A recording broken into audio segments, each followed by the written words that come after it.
ستړي مشئ دا شهکار عثمان خیل دی. خدای دې وکړي چې روغ جوړ یې. په پښتنه ټولنه کې د موچي د توکو هنر او زیار په اړه را سره دا راپور ننداره کړی. دا موچي د 400 اشنا کاکا نومیږي چې د 13 کلونو راهیسې موچي توپ کوي او اوس د کلاس کرافټ لپاره په خپلو ګوتو څپلۍ ګنډي. اشنا کاکا زما د وړاندې په یو 400 څپلۍ پیل وکړ. هر موچي د ځان سره د څپلۍ د ناپ لپاره د بیلابیلو شمیرو کچې لري چې دوی ورته اندازه وایي. اشنا کاکا د اتمې شمیرې اندازه په ولما کېښوده چې د څپلۍ تیږه کېږدي. د موچي مخې ته پرته ګټه تیږه نومیږي چې کاکا ترې د برجو کار هم اخلي او د پرې کولو لپاره رمبې کاروي. په بشپړه توګه رمبې په برجو پسیږي نو د پرې کولو په نیت د تیږې د پاسه د لرګي ګوټکا هم ږدي. ولما دا پسته سرمنه ده چې د څپلۍ په تلي کې د پوستوالي لپاره کاریږي. د ولمې نه وروسته هم په دغه کچ یوه بله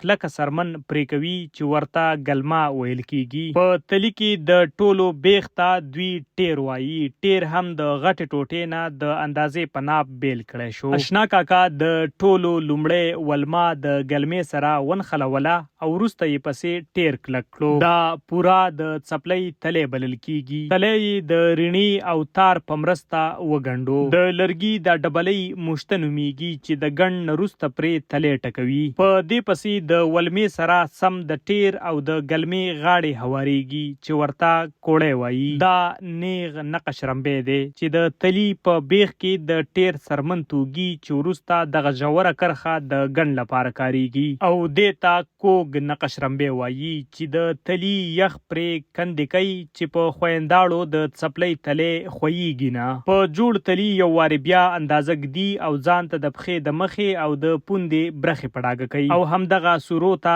نال ویل کیږي. د نال نه وروسته ګنډلې ولما د ګنډ دننه د تلي نه بیلوي. د تلي په وروستۍ لاندې برخه پسې د ټیر بله وړه ټوټه هم میخ کوي چې ورته پونده ویل کیږي او د پوندې له کبله د څپلۍ شا په مخه ورولاړه وي. د څپلۍ د مخې غټو سرمنو ته روګونه وایي. دغه روګونه بیا په دوه ډوله وي، یعنی کوم روګ چې د څپلو بهر غاړې ته لګي دغې ته د چرخۍ روګ وایي او دا به غټ هم وي، او کوم روګ چې په څپلۍ کې د بلې پښې له اړخه لګي هغې ته د پاسه روګ یا دننه روګ وایي. د روګونو د پرې کولو لپاره هم د بیلابیلو شمیرو اندازې جوړې وي. اشنا کاکا د تلي په ګوټ د ولمې لاندې د روګ ګوټ په میخ کلک کړو چې دا ګنډ ته سم شي. د څپلۍ دې پټاقونو ته ګوچکه یا ګوشکه وایي. په ګوشکه کې د روګونو نښلولو کار ته ښکیل وایي. ګنډ ته د سمی لپاره ګوشکه د سندان د پاسه په میخ کلکه کړي. د څپلۍ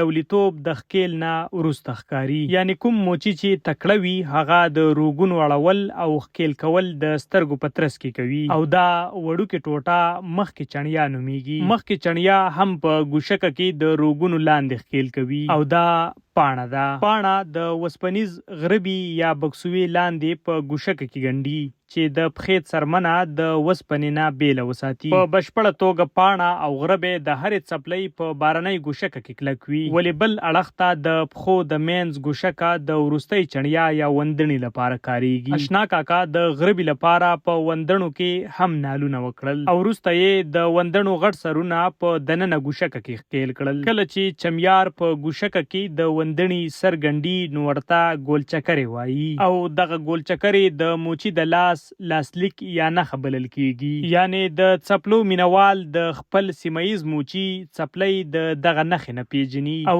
د څرمنې د وړوکې ټوټې ته چلی وایي. چلی د بارنۍ ګوشکې په مینځ د وندڼې د سر لپاره ګنډلی کیږي. په څپلۍ کې د ګوشکې او د روګ مینځ ته ګورت وایي او د دغه ګورت ګنډلو ته بیا د درز ګڼ وایي. خو د دوو روګونو مینځ یعنی د څپلۍ مخې ګڼ ته د نوکې ګڼ وایي او دا د لرګي قالب یا پرمه ده چې د څپلۍ په مینځ کې یې د سمی لپاره کېښوده. د ایله جوړې شوې څپلۍ لمدولو ته وتر وایي او دا ځکه وتر کوي چې د څپلۍ هر توکی خپل ځای ته ورسیږي. د وتر نه وروسته څپلۍ نیم ساعت لمر ته ږدي چې وچه شي. د وچوالي نه وروسته د برش په مرسته تیل ورکوي. د دې ځای نه پس د اشنا کاکا کاکا کار سرته رسی او د کلاس کرافت د څښتن حماد چارې پیل کیږي. حماد د آشنا کاکا د لاسو جوړې بیلابیل دولت څپلۍ پلوري. کلاس کرافت یوازې په غنی خان روډ 400 کې نه بلکې د هیواد په پلازمینه اسلام آباد B19 کې هم خپل ځای لري. کلاس کرافت کولای شي چې د 400 د غیاد څپلۍ تاسو ته تر درشل در ورسوي. که چرته تاسو د څپلو مینوال یې نو هر رقم څپلۍ په ټیټو نرخونو د کلاس کرافت ناغستی شي. د کلاس کرافت د اړیکې شمیره